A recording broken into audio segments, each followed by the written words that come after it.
आज मैं फिर से मौजूद हूँ आप सबके बीच आपके अपने चैनल मैथ्स मॉल में। तो अभी 11.2 का स्टडी हम लोग कर रहे हैं, उसमें कुछ क्वेश्चंस भी किए हैं और बहुत सारे क्वेश्चंस भी बाकी है। आज हम उसे देख लेते हैं। तो चलिए देखिए क्या है। 5 तक तो बनाए थे, 6 नंबर को। तो देखिए 6 नंबर क्वेश्चन, पहले इसे हम आपको समझाएंगे, उसके बाद हम बनाना स्टार्ट करेंगे।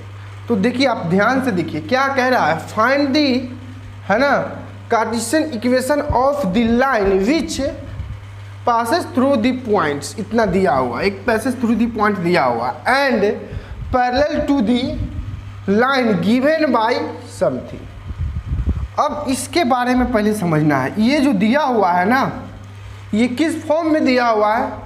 कार्टेशियन फॉर्म में दिया हुआ है। तो कार्टेशियन फॉर्म का क्या कंसेप्ट है, पहले इसको समझ लीजिए। देखिए यहाँ, क्योंकि ये दिमाग में रखना पड़ेगा आपको, ध्यान में नहीं रहेगा तो फिर ये प्रॉब्लम क्रिएट करेगी। तो इससे बेहतर है कि पहले आप समझ लीजिए। Equation of the line passes through the points होता है क्या?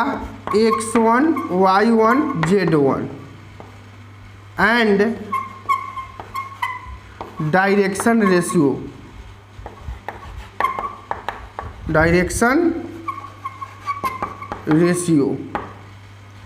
तो इसके लिए क्या फॉर्म होता है? जैसे x minus x1 by direction ratio होता है a1 b1 c1।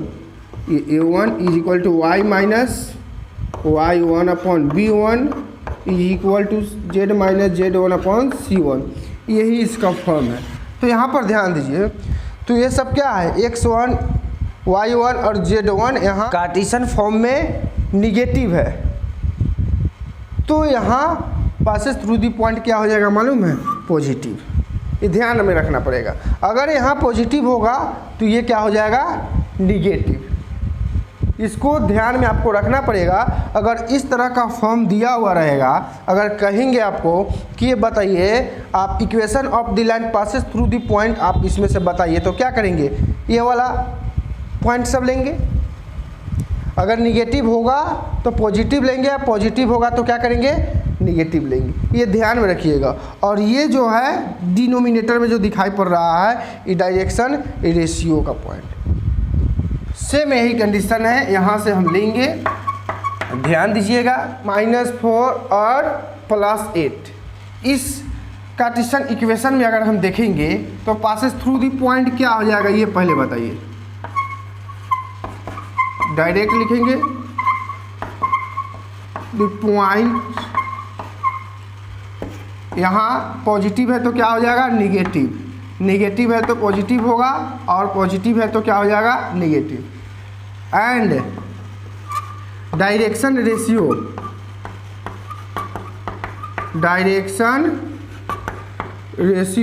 क्या है ये बताइए? 3, 5, 6। समझ में आया? ये तो रफ है, ये आपको हम समझाए हैं, इसको ध्यान में रखते हुए आगे हम बढ़ेंगे, ठीक है ना। तो यहाँ पर निकल गया, इस कार्टेशियन इक्वेशन से निकल गया पासेस थ्रू द पॉइंट और डायरेक्शन रेशियो। अब देखिए क्वेश्चन में क्या कह रहा है कि जब हमें कार्टेशियन इक्वेशन निकालना है, फाइंड करना है, उसके लिए एक पासेस थ्रू द पॉइंट दिया हुआ है। देख लीजिए, अकॉर्डिंग टू क्वेश्चन में x1 is equal to -2, y1 is equal to 4 और z1 इज इक्वल टू क्या हो जाएगा? -5। क्लियर है? दैट मीन्स ये क्या दिया हुआ है? क्या बोलिए? इज ए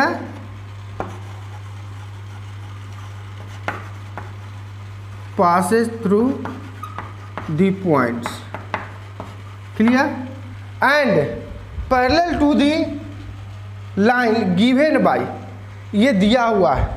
इसी में से क्या करना है हमको मालूम है? डायरेक्शन रेशियो निकालेंगे, क्योंकि पासेस थ्रू दी पॉइंट दिया हुआ है और डायरेक्शन रेशियो होगा तब तो जाकर के कार्टेशियन इक्वेशन निकालेंगे। देखिए ना, यहाँ ये कार्टेशियन इक्वेशन दिया हुआ है। तो इसमें क्या है? पासेस थ्रू दी पॉइंट है और डायरेक्शन रेशियो भी है ना पॉइंट इसका। तो आपको यहाँ पर स्पेशल दे रखा है क्या, पासेस थ्रू दी पॉइंट, और तो इस इक्वेशन से हम क्या करेंगे, रेशियो अगर निकाल लेंगे, हाँ इस पॉइंट से रेशियो निकाल लिए तो नए हम कार्टेशियन इक्वेशन निकाल सकते हैं। तो चलिए देखिए, hence the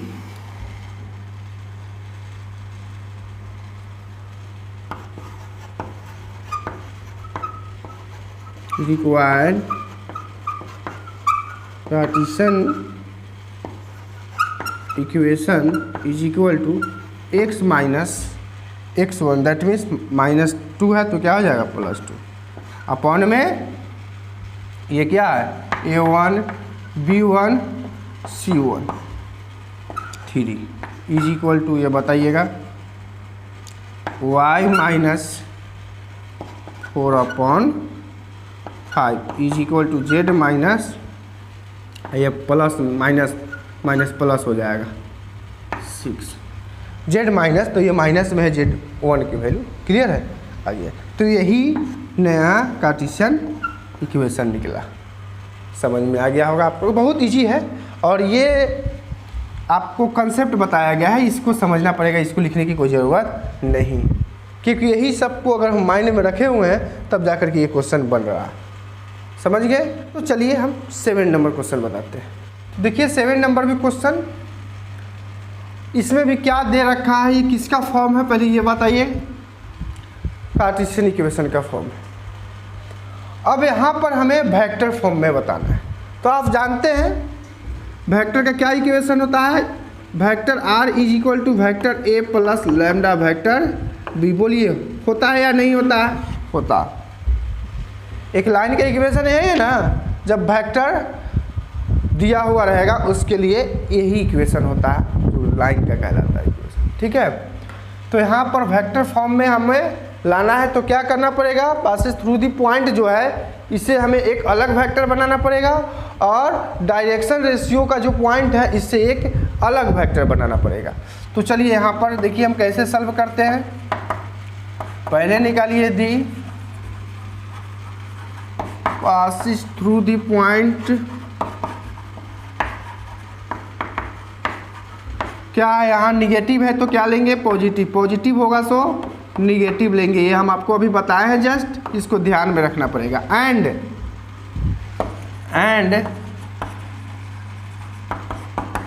position of the vector of this point, इस पॉइंट से एक वेक्टर का फॉर्म बनाएंगे। तो vector a is equal to क्या हो जाएगा 5i minus 4j plus 6k, clear है। चलिए अगेन, अब ये वाला जो पॉइंट है ये क्या है, डायरेक्शन रेशियो का पॉइंट है, direction ratio of the points क्या है 3, 7, 2 लिख दीजिए, एंड इसे आप हटा दीजिए पहले, and position of the vector of this point, इस पॉइंट से एक वेक्टर का पोजीशन बना लीजिए, क्या होगा 3i plus 7j plus 2k। So इसलिए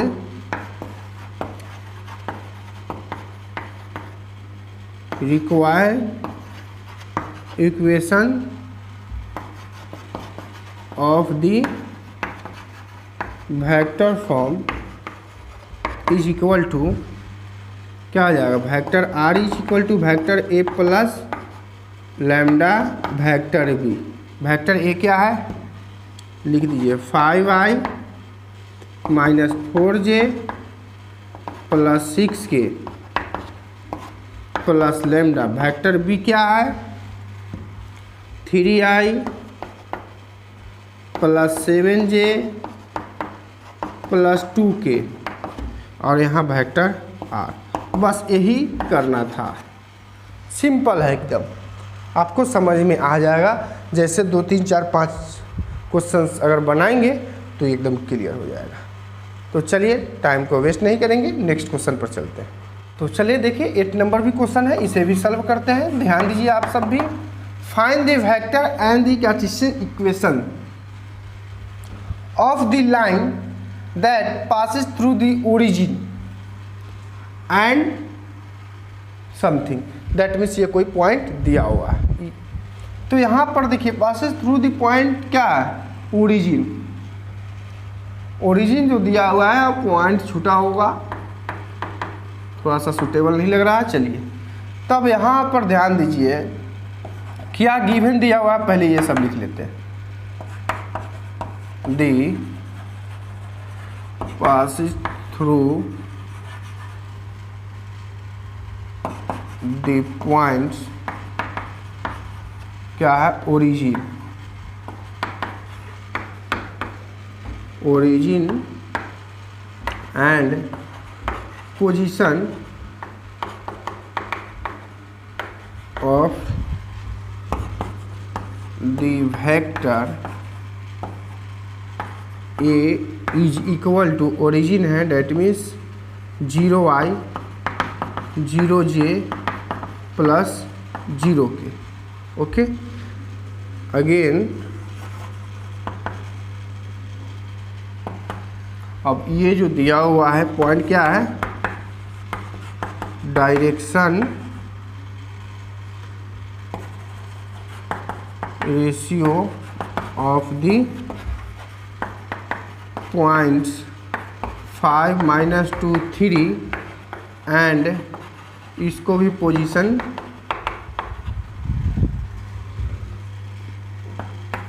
ऑफ द वेक्टर क्या हो जाएगा, b is equal to 5i - 2j plus 3k। देखिए आप सोचेंगे कि सर यहाँ तो डायरेक्शन रेशियो नहीं बता रहा है, लेकिन हम इसे समझेंगे कि कार्टेशियन इक्वेशन है और यहाँ पर वेक्टर, फाइंड द वेक्टर। तो ये तो वेक्टर हो गया। तो चलिए हम पहले निकालते हैं इक्वेशन, क्योंकि जब तक लाइन का इक्वेशन नहीं निकालेंगे कार्टेशियन इक्वेशन नहीं निकलेगा। तो निकालेंगे, आइए। नाउ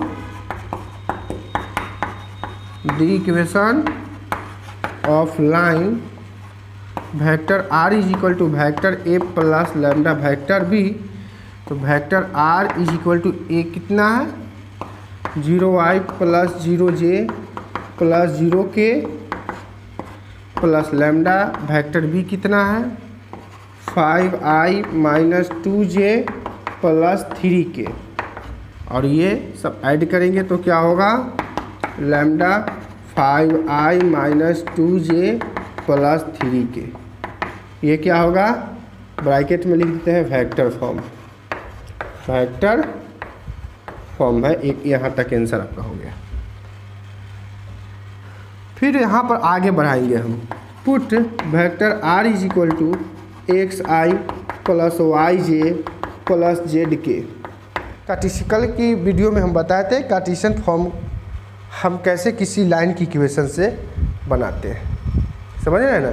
तो कल का लेक्चर को आप ज़रूर देख लीजिएगा और क्लियर हो जाएगा। चलिए सो आइए, इसलिए यहाँ वेक्टर r है तो क्या डालेंगे, xi plus yj plus zk is equal to 5 lambda i minus 2 lambda j plus 3 lambda k। Clear है यहाँ। अब देखिए सिंपल सा 1-2 लाइन में क्लियर हो जाएगा। तो यहाँ हम लिख देते हैं, आप समझ जाएंगे।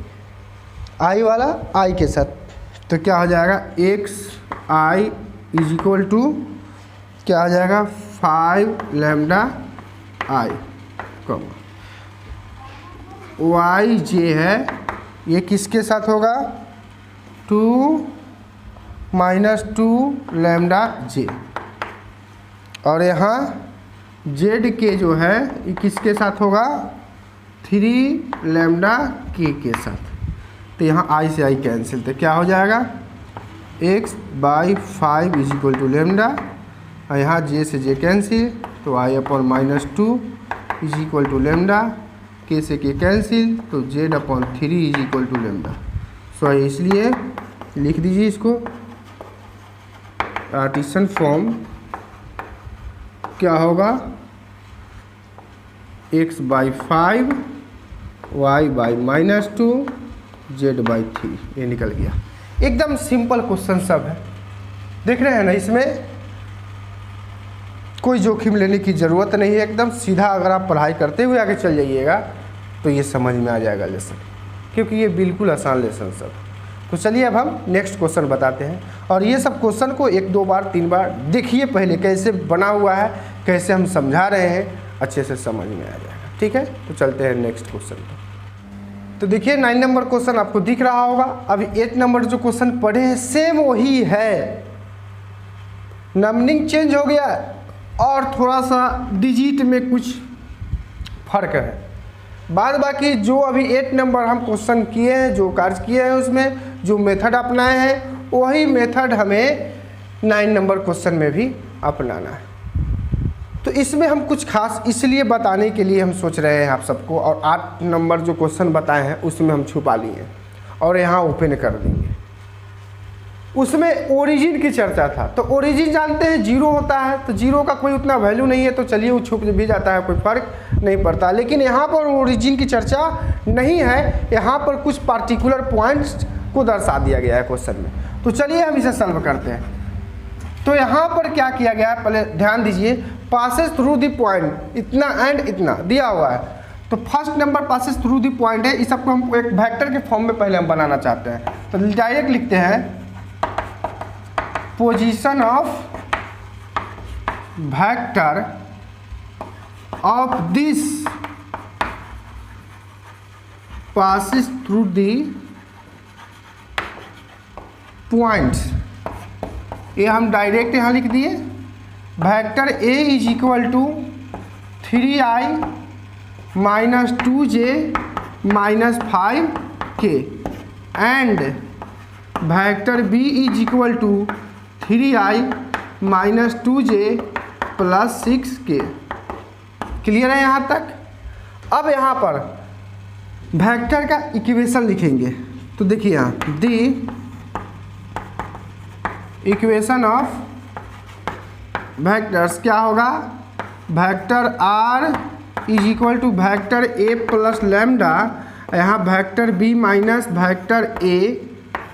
अब बोलिए कि सर ये अभी तो आप पढ़ा रहे थे ये वाला, vector R is equal to vector A plus lambda vector B. अब फिर यहाँ आप बी माइनस ए क्यों कर दिए, तो इसलिए हम यहाँ पर लिखे हैं कि हाँ जो दोनों पॉइंट दिया हुआ है ये passes through the point question में ही दे रखा है।